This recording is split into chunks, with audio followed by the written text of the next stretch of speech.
আলাইহিস সালাতু ওয়াস সালাম বারবার দোয়া করতেন, রব্বি জাআলনি মুকিমাস সালাত, ও আল্লাহ আপনি আমাকে মুকিমাস সালাত নামাজ কায়েমকারী বানান, আমি যেন নামাজ আদায় করতে ওয়ালা বান্দা হয়ে যাই।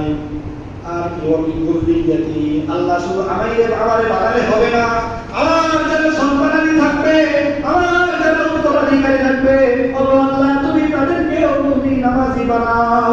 তারপরে বলে ওয়ামিন যুররিয়াতি রব্বানা ওয়া তাকাব্বাল দুআ, ও মাওলা তুমি তাদের দোয়াগুলো আমার দোয়াগুলোকে কবুল করে নাও।